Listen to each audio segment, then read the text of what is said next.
नमस्कार दोस्तों, स्वागत है आप सभी का आपके अपने YouTube चैनल नॉलेज पंडित पर। आज के इस वीडियो में हम आपके लिए प्रीवियस ईयर्स क्वेश्चंस के 150 क्वेश्चंस लेकर आए हैं और ये प्रश्न हर एग्जाम के लिए इंपॉर्टेंट है। तो आप किसी भी एग्जाम की तैयारी कर रहे हैं जीके जीएस के लिए ये वीडियो देख सकते हैं और अपने दोस्तों को भी शेयर कर सकते हैं। प्रतिदिन आपके लिए अलग अलग टॉपिक से वीडियोस प्रोवाइड किए जाते हैं। अगर आप हमारे चैनल पर नए हैं तो सब्सक्राइब ज़रूर कर लें और वीडियो को अपने ग्रुप में शेयर करने के साथ साथ अच्छा लगता है तो लाइक ज़रूर करें। चलिए शुरू करते हैं। तो सबसे पहला प्रश्न आप स्क्रीन पर देख रहे हैं। भारत में वन रिपोर्ट 2011 के अनुसार भारत में विश्व में वनों का प्रतिशत कितना है? तो भारत में विश्व के वनों का प्रतिशत 3% है।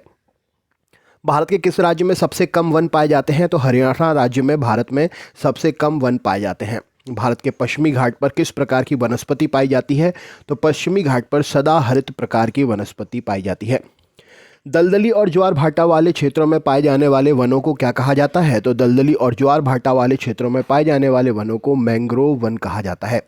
वनों की दृष्टि से भारत के शीर्ष 3 राज्यों का अवरोही क्रम क्या है? तो मध्य प्रदेश, अरुणाचल प्रदेश और छत्तीसगढ़ भारत के शीर्ष 3 राज्यों का अवरोही क्रम है वनों की दृष्टि से। कौन सा वृक्ष सदाबहार वृक्षों की श्रेणी में नहीं आता है? तो महोगनी वृक्ष सदाबहार वृक्षों की श्रेणी में नहीं आता है। कितनी ऊंचाई के बाद हिमाचल पर वनस्पति नहीं उगती है? तो 6000 मीटर की ऊंचाई के बाद हिमाचल पर, या हिमालय कह सकते हैं आप, वनस्पति नहीं उगती है। गंगा ब्रह्मपुत्र के डेल्टाई क्षेत्रों में किस वृक्ष की अधिकता के कारण इसे सुंदरवन कहा जाता है? तो गंगा और ब्रह्मपुत्र के डेल्टाई क्षेत्रों में सुंदरी वन की अधिकता है, जिसके कारण इस क्षेत्र को सुंदरवन कहा जाता है। भारत में जैव विविधता के ताप स्थल कौन से हैं? तो भारत में जैव विविधता के ताप स्थल पूर्वी हिमालय और पश्चिमी घाट। यहाँ पर ताप मतलब टॉप है, मतलब सबसे ज़्यादा जैव विविधता कहाँ पाई जाती है? तो यहाँ पर पूर्वी हिमालय और पश्चिमी घाट भारत में जैव विविधता के लिए सबसे ज़्यादा उपयुक्त हैं।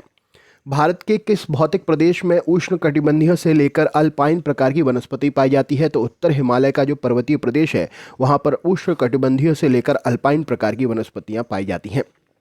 जिस स्थान में 100 सेंटीमीटर से 200 सेंटीमीटर तक औसत वर्षा होती है वह किस प्रकार के वन पाए जाते हैं? तो 100 सेंटीमीटर से 200 सेंटीमीटर की औसत वर्षा वाले स्थान पर उष्णाद्र पतझड़ वन पाए जाते हैं। केंद्र सरकार ने नई वन नीति घोषणा कब की थी? तो 1988 में केंद्र सरकार ने नई वन नीति की घोषणा की थी। भारत में सर्वप्रथम किस स्थान पर राष्ट्रीय उद्यान स्थापित किया गया था? तो जिम कॉर्बेट, जो कि नैनीताल में है, उत्तराखंड राज्य में पड़ता है, भारत में सबसे पहले राष्ट्रीय उद्यान स्थापित हुआ था।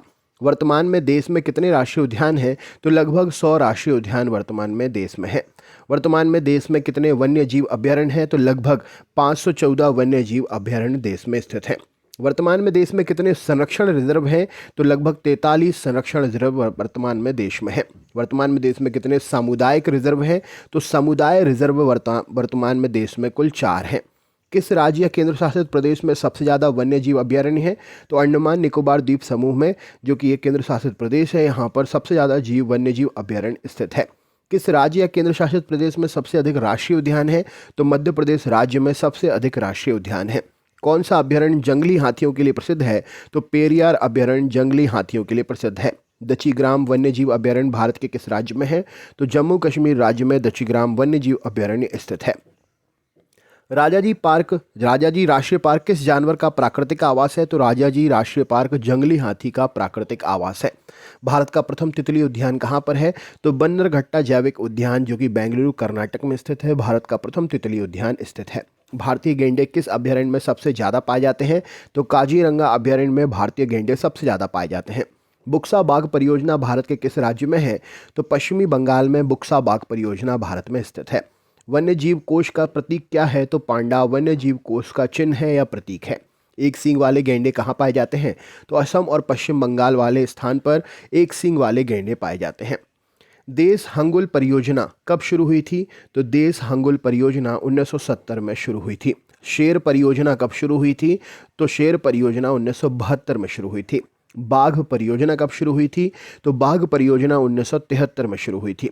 घड़ियाल परियोजना कब शुरू हुई थी? तो 1974 में घड़ियाल परियोजना शुरू हुई थी। गैंडा परियोजना कब शुरू हुई थी? तो 1987 में गैंडा परियोजना शुरू हुई थी। हिमचीता परियोजना कब शुरू हुई थी? तो 1987 में हिमचीता परियोजना शुरू हुई थी। मगर प्रजनन परियोजना कब शुरू हुई थी? तो 1975 में मगर प्रजनन परियोजना शुरू हुई थी। लाल पांडा परियोजना कब शुरू हुई थी? तो 1996 में लाल पांडा परियोजना शुरू हुई थी। हाथी परियोजना कब शुरू हुई थी? तो 1991 में हाथी परियोजना शुरू हुई थी।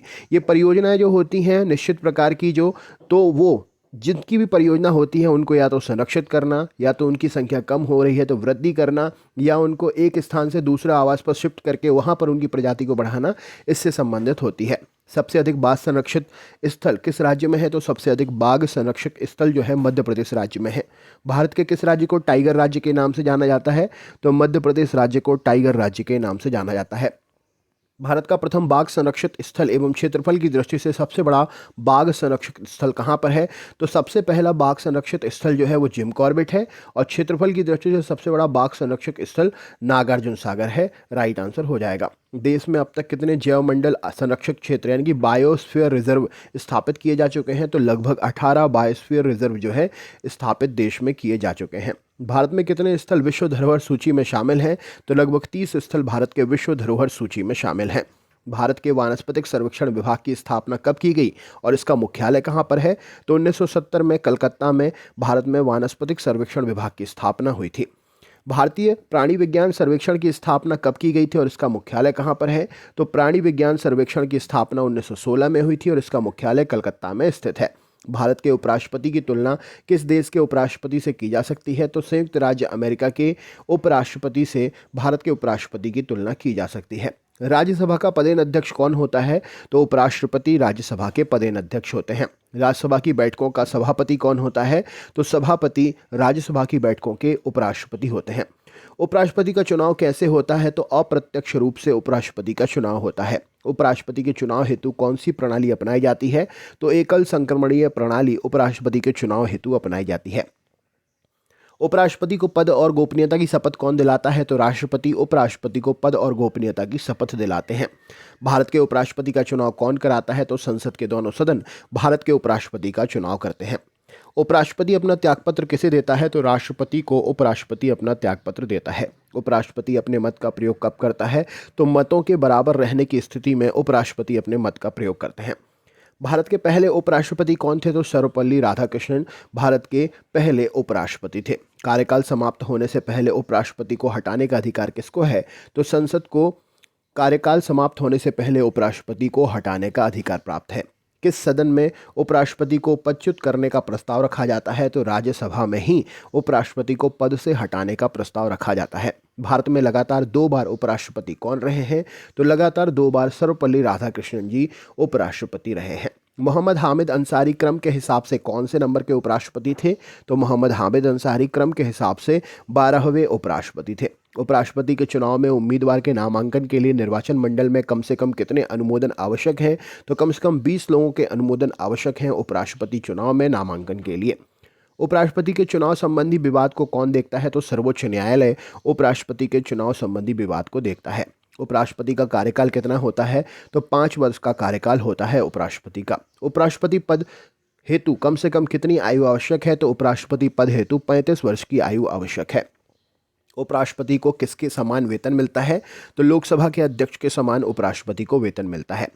संविधान के किस अनुच्छेद में उपराष्ट्रपति का वर्णन है? तो अनुच्छेद 63 में संविधान के उपराष्ट्रपति का वर्णन है। उपराष्ट्रपति किस सदन का सदस्य नहीं हो सकता है?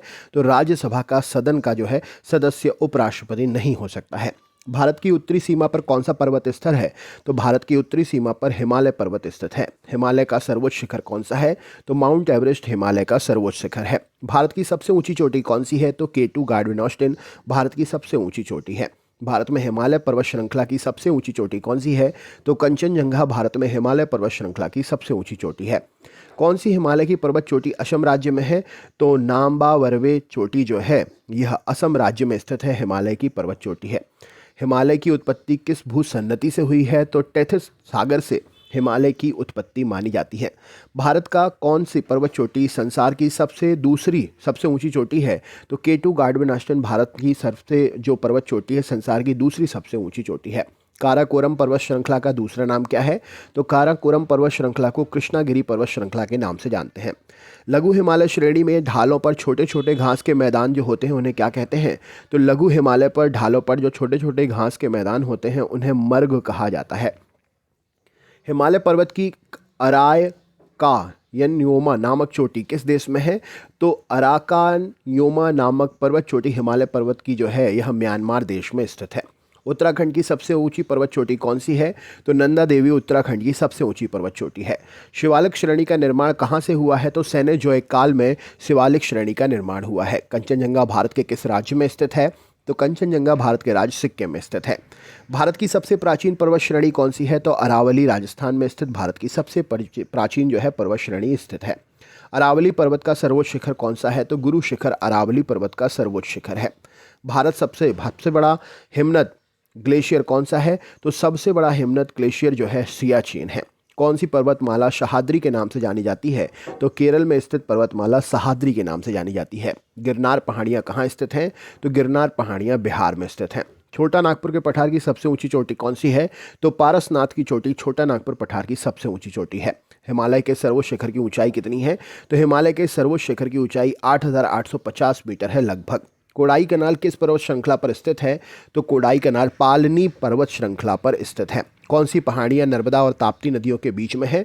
तो सतपुड़ा पहाड़ियाँ नर्मदा और ताप्ती नदियों के बीच में है। भारत और म्यांमार के बीच में कौन सी पर्वत श्रेणी की सीमा निर्धारित होती है? तो भारत और म्यांमार के बीच में खासी, पटकोई बूम और अरायन कोमा ये तीनों पहाड़ियाँ हैं जो सीमा का निर्धारण करती हैं।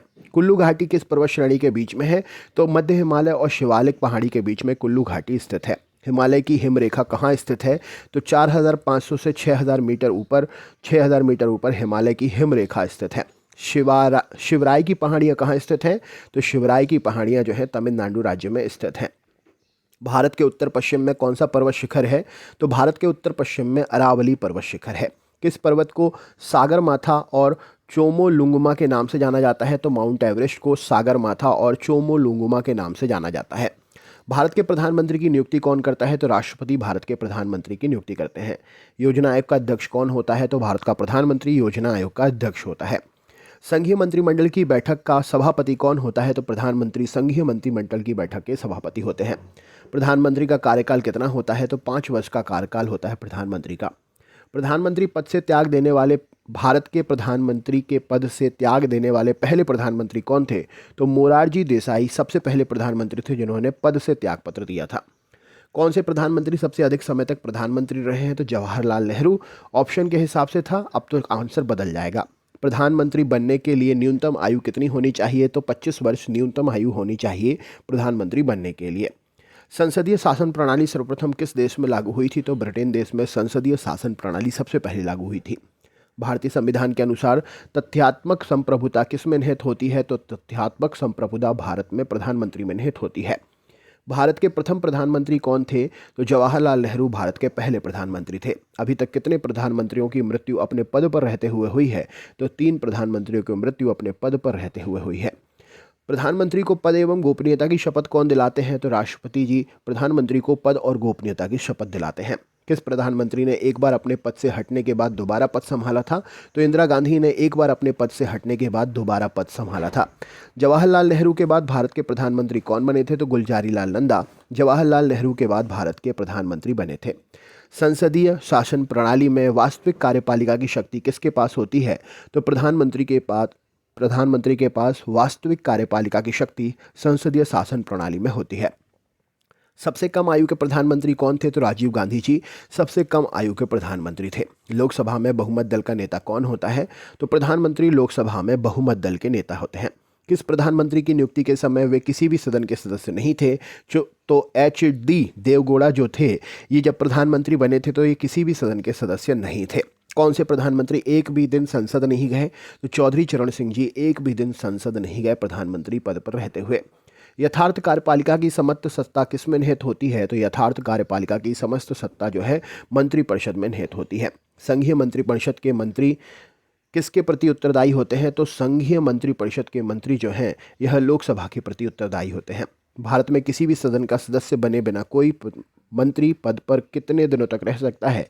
तो किसी भी सदन का सदस्य बने बिना कोई भी व्यक्ति मंत्री पद पर 6 माह तक रह सकता है।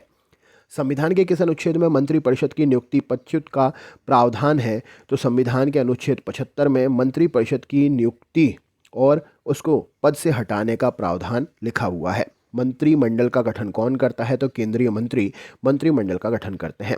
स्वतंत्र भारत के प्रथम कानून मंत्री कौन है? तो डॉक्टर भीमराव अंबेडकर जी स्वतंत्र भारत के कानून मंत्री, पहले कानून मंत्री थे। कौन सा प्रस्ताव संसद में मंत्रिपरिषद रख सकती है? तो विश्वास प्रस्ताव संसद में मंत्रिपरिषद रख सकती है। मंत्रिपरिषद के सदस्यों को गोपनीयता की शपथ कौन दिलाता है? तो राष्ट्रपति मंत्रिपरिषद के सदस्यों को गोपनीयता की शपथ दिलाते हैं। भारत के मंत्रिपरिषद में अधिकतम सदस्य कहाँ से लिए जाते हैं? तो लोकसभा से भारत के मंत्रिपरिषद में अधिकतम सदस्य लिए जाते हैं। स्वतंत्र भारत के प्रथम प्रतिरक्षा मंत्री कौन थे? तो सरदार पटेल स्वतंत्र भारत के प्रथम प्रतिरक्षा मंत्री थे। स्वतंत्र भारत के प्रथम वित्त मंत्री कौन थे? तो डॉक्टर जॉन मथाई स्वतंत्र भारत के प्रथम वित्त मंत्री थे। क्या राज्यसभा का सदस्य मंत्रिपरिषद का सदस्य बन सकता है? तो मंत्रिपरिषद का सदस्य बिल्कुल बन सकता है। खैबर दर्रा कहाँ पर स्थित है? तो पाकिस्तान और अफगानिस्तान के बीच में खैबर दर्रा स्थित है। आर्य किस दर्रे से होकर भारत आए थे? तो खैबर दर्रे से होकर आर्य भारत आए थे। प्रसिद्ध जवाहर सुरंग किस नाम से प्राकृतिक दर्रे को दिया गया है? तो जवाहर सुरंग का नाम जो है बनिहाल दर्रे को दिया गया है। पालधार दर्रा किन दो राज्यों को जोड़ता है? तो केरल और तमिलनाडु को पालधार दर्रा जोड़ता है। तुजू दर्रा किन दो राज्यों को जोड़ता है? तो म्यांमार को तुजू दर्रा जोड़ता है। अगला क्वेश्चन है, नाथुला दर्रा भारत को किस देश से जोड़ता है? तो सिक्किम, भारत को सिक्किम राइट आंसर हो जाएगा। नाथुला दर्रा कहाँ स्थित है? सिक्किम राज्य में स्थित है। अगला क्वेश्चन देखते हैं और ये चीन के साथ में लगा हुआ है।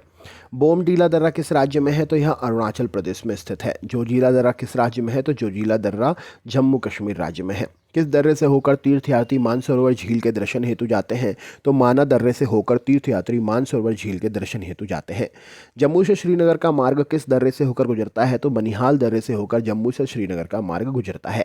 कौन सा दर्रा 2006 में भारत और चीन के व्यापार को बढ़ाने के लिए खोला गया था? तो नाथुला दर्रा भारत और चीन के व्यापार को बढ़ाने के लिए 2006 में खोला गया था। पीपली घाट दर्रा किस पर्वतीय भाग में है? तो अरावली भाग में, अरावली पर्वत श्रृंखला भाग में पीपली घाट दर्रा स्थित है। जयलेपला दर्रा किस राज्य में स्थित है?